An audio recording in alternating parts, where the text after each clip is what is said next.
Hi everyone, today we're going to be looking at how to contextually analyse. Now what does that mean? Contextual analysis in itself means to look at when, where, what situation in which a text was written in, and to comment on that influence on the writer and how it's conveyed in the text. I want to take that a little step further and show you, or give you an inkling of how to do that in any piece of analysis that you do, especially for the English language and English literature exams that at this time of recording are coming up very, very soon. So if we have a look at the mark schemes for AQA language and OCR literature, AO1 and AO2, or AO2 in this case should I say, the analysis focus is exactly the same for language and literature. It asks you to explain and analyse the use of language and structure in creating meanings and effects on the reader's experience and commenting on how the writers achieved that, obviously through language and structure. While it is for AQA language and OCR lit, the marks may be different, but what you're being asked to do is very, very similar, to give a detailed analysis, well-developed analysis, use a range of quotations, using relevant subject terminology consistently, effectively and accurately.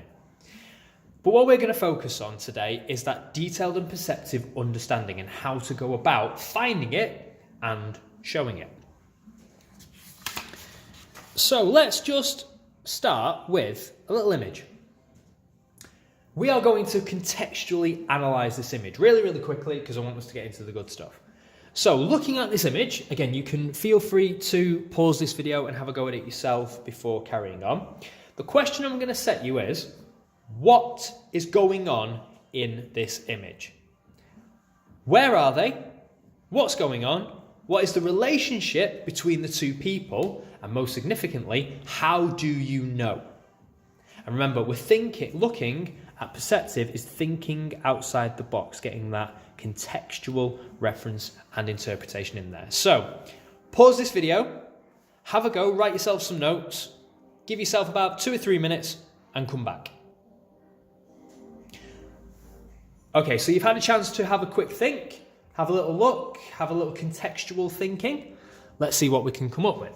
So super quickly, we can see that, or we can contextually infer that this is some form of party. Why do we know it's a party? Party hats, cake, what kind of, cake and, in fact, yeah, party hats and cake, we can infer, and a straw poking in there. We can infer that that is a party. What kind of party? Is it a birthday party?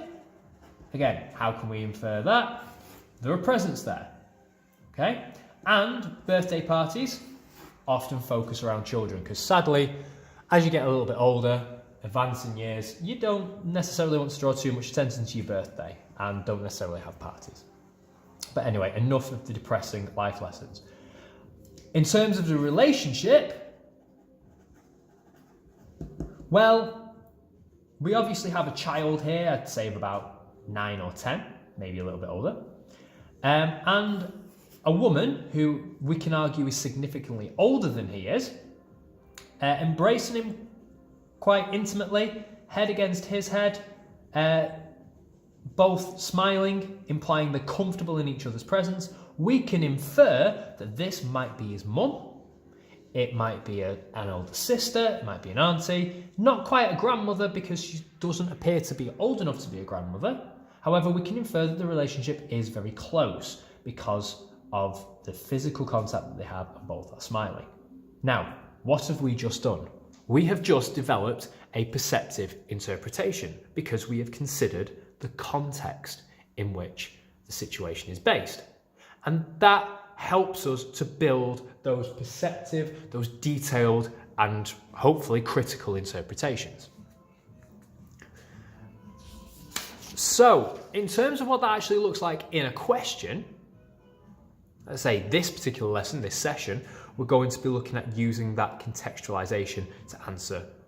We're going to go with one question for the time being, but what I will do is, if you contact me, having looked at the video, Twitter's in the description, or you can contact me through YouTube. I will gladly send you the handout that I'm using or will be using in a second. So, how does, explore, and how? Okay, the key words for contextualizing a question, you have to look at the command word. So, how does the writer use language? Explore a moment when. How far do you agree? How and explore mean you have to develop your interpretations and you have to tell me why. In previous videos, I've mentioned about how, what, and why.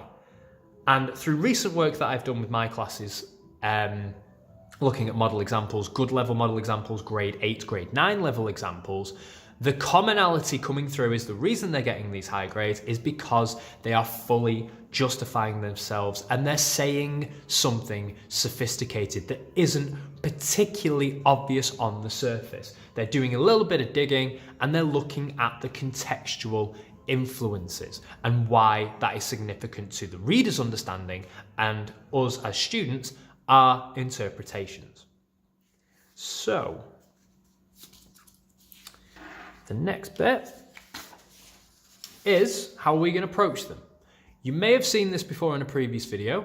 If not, please, if you take anything away from this video, use, whenever you're doing any analysis, use this framework to build your analysis and then give yourself a little checklist to check afterwards. So, the best responses for me, and for the exam boards as it may appear, start with naming a device. So, the writer uses a particular device even, to portray, develop, or present a particular idea. Here's my quotation. Now, big tip from me, don't use long quotations. Split them down, only use the key parts of the quotation you're actually going to talk about. You may be told, you may be tempted to put a big quotation and then pick it apart. For me, you only get credit the first time you place a quotation in. So do yourself a favor, split quotations down, use different parts of them to make different points and embed your quotations. It might be that you start off with one particular part of a quotation and then bring in another part of it to help justify your idea. You will get more credit for that because you are showing a more detailed and a more critical understanding and interpretation. So put your quotation in, tell me what it implies. This has connotations of, this implies, and this links to the idea of, or this reminds me of this idea because. Now it's that because. Now another way of doing this is to say, this is significant in this idea because. And it's the why, and it's the significance, the linking to other ideas that is really, really important. So step by step. Focus on the question, highlight the keywords from the question, use them in your answer. If it says you're focusing on relationships, you use the word relationship for every point you make. Please, whether it's language or literature, whether you think you're marked on them or not, please name devices.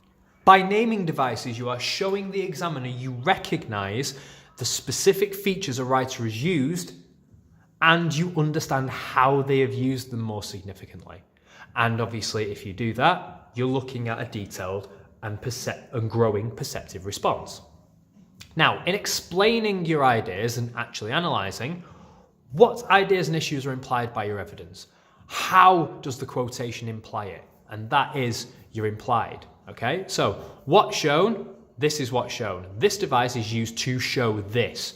This is how it's shown in the evidence in terms of what is implied. And this is why it is significant. The significant comment is going to get you the higher grades. And also, if you can, especially on the inspector calls, War of the Worlds, Jekyll and Hyde questions from OCR Lit, whichever text you're studying for literature, you have to talk about the context, the wider context of the novel or the play that you're studying. Now, I'm going to suggest to you that when you're reading your text, you look for wider contextual references that pop up in the text. For example, if we go back to our birthday party example, and if it was a text about a party, and it mentions that a woman lovingly approaches, placing her hand on her shoulder and smiling and beaming at the presence of this boy, you can imply, you can infer that in the context they have a close relationship, which might be mother and son. So I actively encourage you to look for contextual references in any text that you talk about. And while it's only marked for AO3 on literature, you will, by including contextual references, you will raise your interpretation game and you will get better marks because you're showing a deeper understanding. So what we're going to have a quick look at, I'm going to just move my big sheet in for this, is what we're going to have a little look at is the top question. We're going to have a go at contextualizing. Okay, so if I just do a little bit of clever zooming in, to excuse my lack of technical prowess. So this is the text that we're looking at. But before we look at the text, let's look at the question. It might be actually easier if, let's use the smaller one for this instance, and I can bring in the bigger one again when we write the response. So, how does the writer use language to describe her, being the author's, first experiences of cycling? Well, let's have a quick go at contextualizing this question. This is really important to do, so before you even start your answer, you have an in. You know roughly which angle you're going to go at, which interpretations you're going to use, and what you're going to consider. So, first things first, as they say. First experiences. Now, if something is someone's first, your first time going to a theme park, your first time eating something new, first is you are potentially going to be cautious because it's your first, because you don't know what to expect. It's unknown to you. Also, you might be cautious, you might be excited, you might be nervous, you might feel a whole range of emotions. But her first experience, again, cautious, excited, nervous, it all links into that unknown. And again, excitement comes from a first experience. Now, experiences of cycling. Let's break that down a little bit. Cycling, obviously, is exercise. So potentially, her first time doing any form of new exercise, it's going to cause her to become tired, perhaps. Or, again, it's going to fill her with adrenaline. She might enjoy it. She might not. We don't know until we read the text. Now, in terms of experiences, when we experience things, we have to consider the context. Okay? Now, contextually, where is she cycling? How is she going about it? Okay? So that is our contextualization of the question. So we now know that we're looking for, when we look at first, when we read the text, we're looking for an emotion. How is she feeling about this experience of cycling? In terms of her cycling, again, we know cycling is a form of exercise, but is she going to be tired? Is she going to have an adrenaline rush? Is she going to enjoy it? And again, what is the context of this experience? Is it she's cycling in a city? Is she cycling in a country, in the countryside? Is she cycling on a bike in a gym? We don't know yet, but that's something to consider, how she's actually doing it and the environment in which she is doing it. So let us have a look at our text. Just keep that just out of shot. So, first experience of cycling. So, riding on a track began to bore me as I had learnt to balance. So, riding on a track bored her because she had learnt how to balance. So straight away, her first experience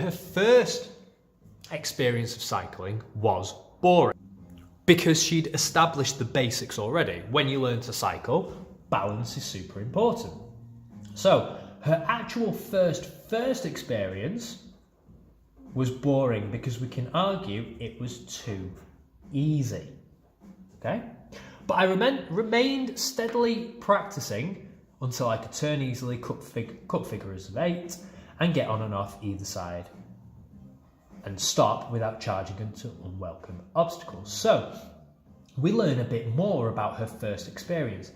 First of all, it was boring, but she remained steadily, she persevered, she stayed committed to it.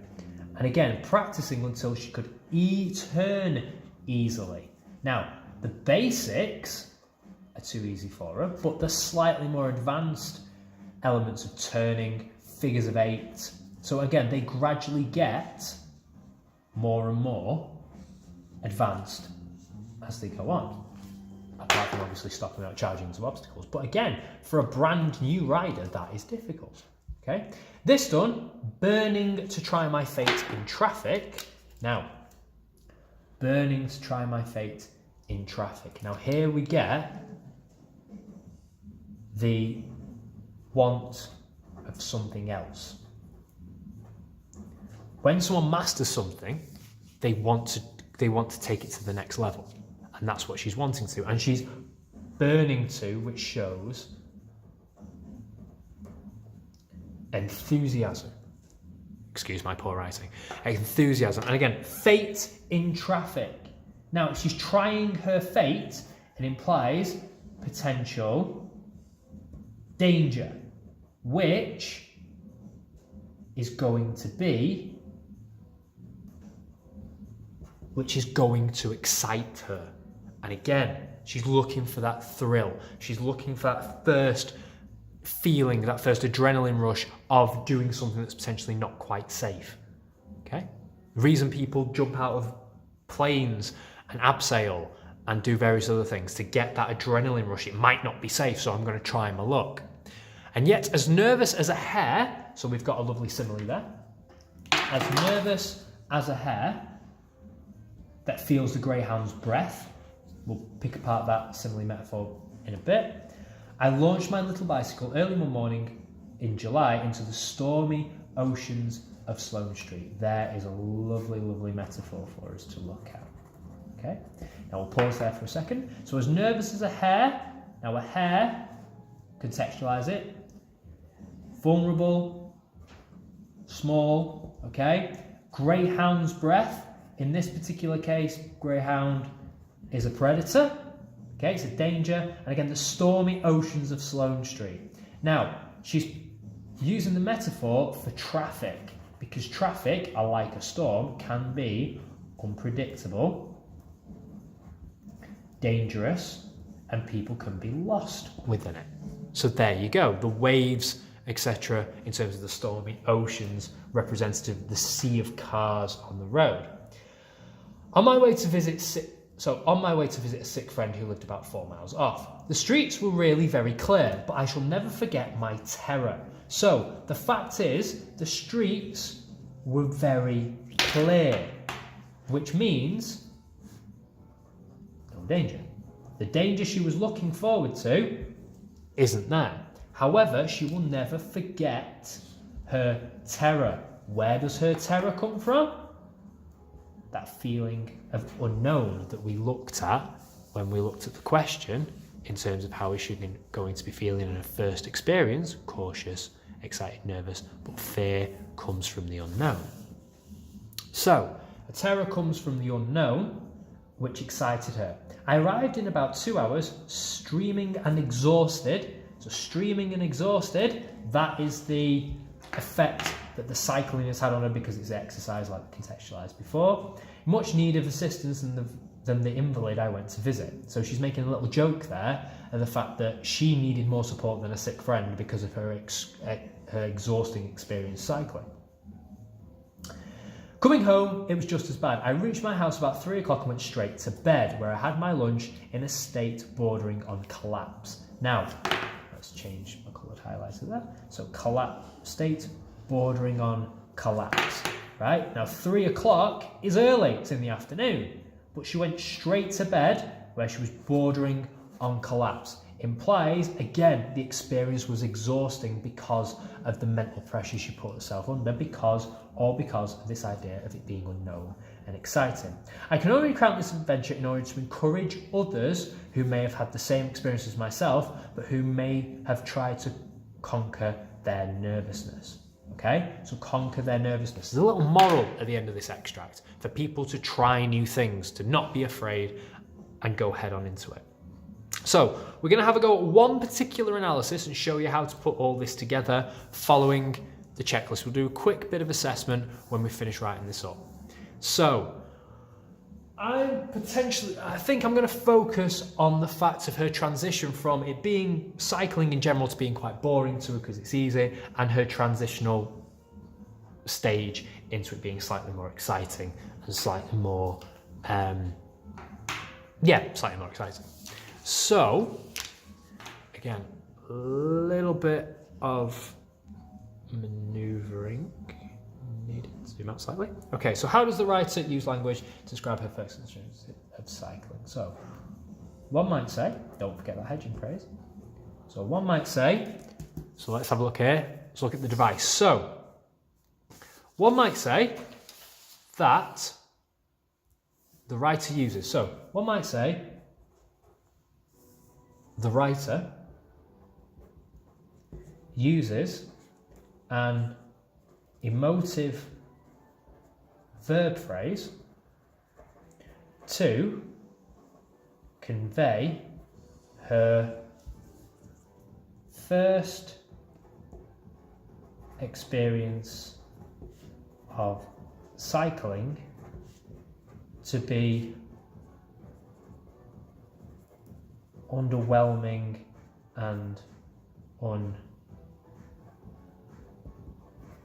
uninspiring. Okay, so we've got name device, we've got purpose, so tick, tick, quotation time. Began to bore me implies that her first cycling experience was less than thrilling due to her ability to quickly master the basics. Now, if we put that there and ended it, that answer would be okay. Probably get you a grade 4 at a push, but we're not interested in those grade 4s. We want to push further. So we've done the quotation, we've done what's implied. If we move down slightly, we've named the device, we've said what the evidence shows, we've said how the evidence supports the question. Now, why is it significant? This is the golden ticket. This is what's going to get you those grade 5, 6s and above. Okay? So, thrilling due to her ability to quickly master the basics, such as learning to balance. Now, get those embedded quotations in there. Okay? As I said before, there's the full quote. Began to bore me as soon as I had learnt to balance. Okay?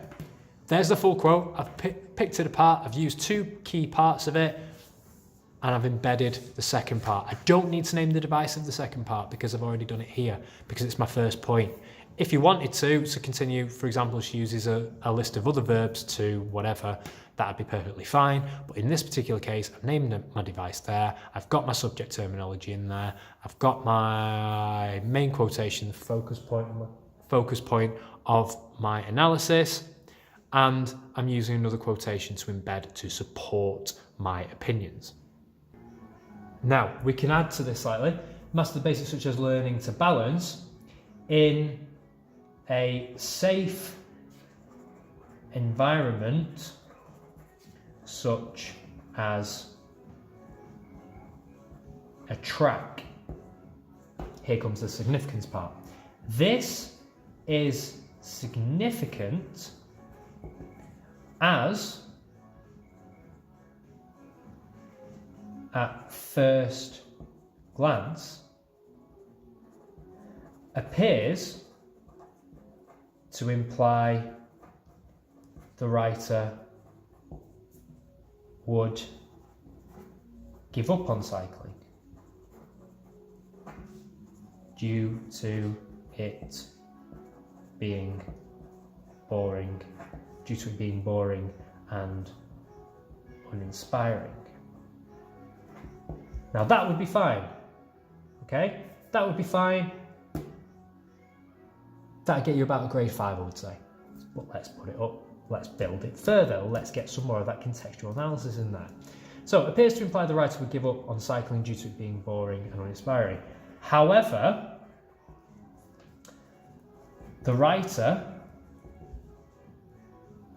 implies that they felt cycling could offer more, therefore she decides to push her comfort zone. We're getting into this contextual analysis to get into this perceptive now. Push her comfort zone and test her skill in a new first experience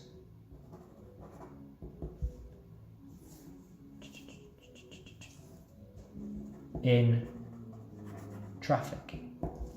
And then what you do, so there is our linking to an idea of it being boring and uninspiring and the fact that it could offer more.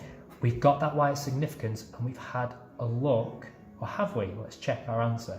So in terms of this contextual analysis. So safe environments such as track, okay. So we've got a test, so push your comfort zone and test her skill and a new first experience in traffic as riding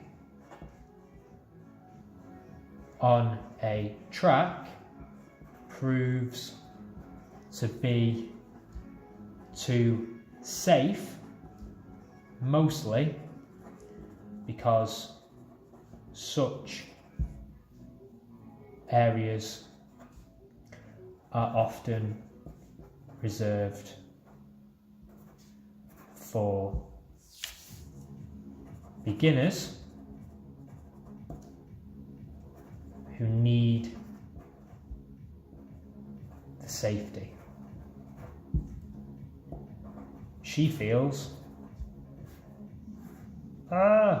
she is no longer a beginner. Apologies for me going a little bit off kilter there, but let's have a quick look. Let's review the whole answer in terms of our checklist and in terms of our contextualization. So we've got our hedging phrase, which is good, but we're going to look at this. So let's have a look at our checklist for each piece of evidence. Name device. One might say the writer uses emotive verb phrase. That's a big tick. We've named our device.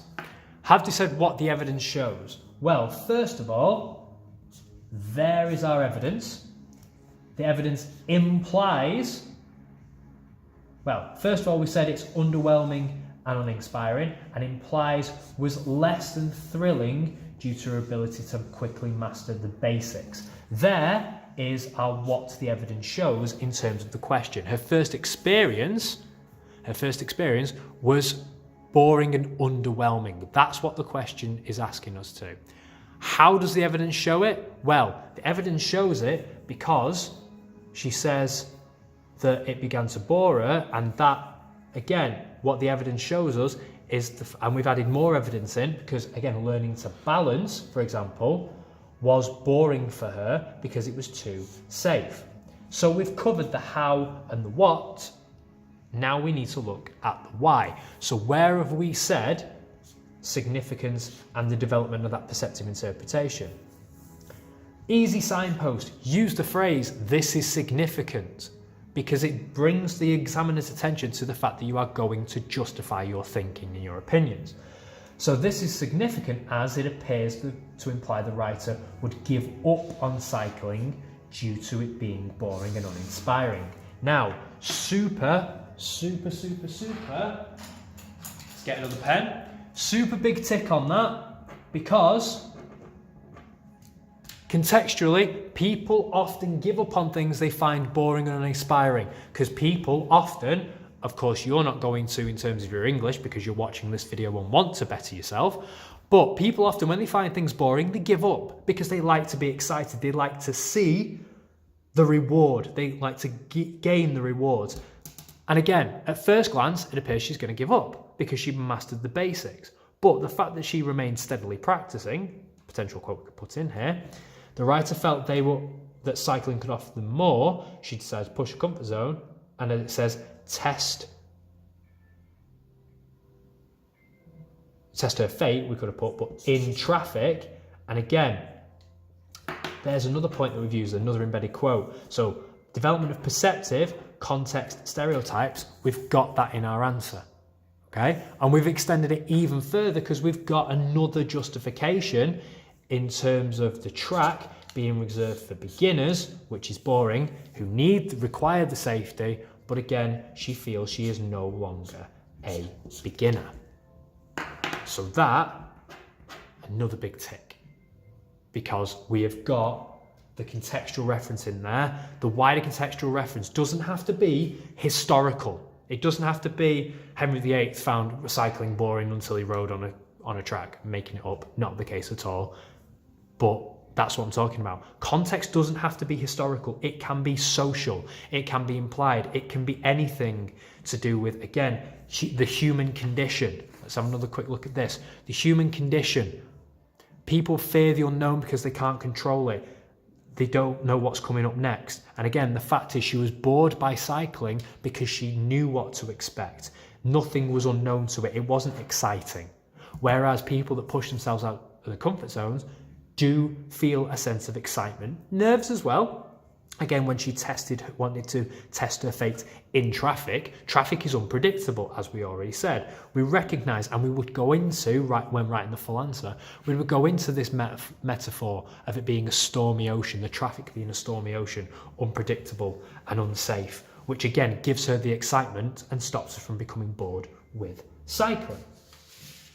So, just to quickly recap, again, feel free to take a screenshot of this next bit. Okay, that is how you approach a question, an analysis question. Make sure you contextualize your question before you attempt it. So you've got an what roughly you are going to be talking about and how to really, really focus your interpretations onto things that matter and are significant and not waste your time on filler. You've got something good to say, you've got something of worth to say, and you're putting yourself apart from every other grade 4, grade 5 candidate who's saying all the same things that are potentially uninspired. You're looking for that deeper meaning, which is where your perceptive interpretation is going to come in. Contextualize your question. Focus on the words of the question. Name those devices. Because if you don't, you aren't going to get credit. If you don't, they could be the difference between marks. So again, if we look, this is the top band for both. Sophisticated use of sophisticated subject terminology accurately. Effective use of relevant subject terminology. So you have to do it. What ideas are shown in the text? How do the quotations imply it? Why are they significant to the focus of the question? And again, that significance comment, put a little bit of context in there to really bump up your interpretations and to really show that you have ideas, because that is what the examiner is looking for. You have the ideas, you're willing to justify them, and it shows you understand. So I really, really hope this video has been helpful. This tutorial has been helpful. Nearer the time of the exams coming out, I will be putting some extra stuff on my Twitter, again, in the description. Feel free to have a look at that. Please do. I'm not one for asking people to share videos for the sake of shares, for the sake of views. If you genuinely think this video will be useful for someone that you know, please do direct them to it. Share it, link them to it, whatever you want to do. If you found this useful, have a look at the other videos if you haven't done so already. We've got one on comparison so far, and we've got one on the creative writing aspect for paper 1. But if there is anything that you would like a video on of how to approach in terms of an exam skill for English, please do drop a comment below and I'll see what I can do for you. Other than that, Best of luck with the upcoming exams. Give this contextualisation a try. It can't hurt at all. And as always, if you need anything else, drop a comment below and we'll see what we can do. Thank you very much for watching and best of luck.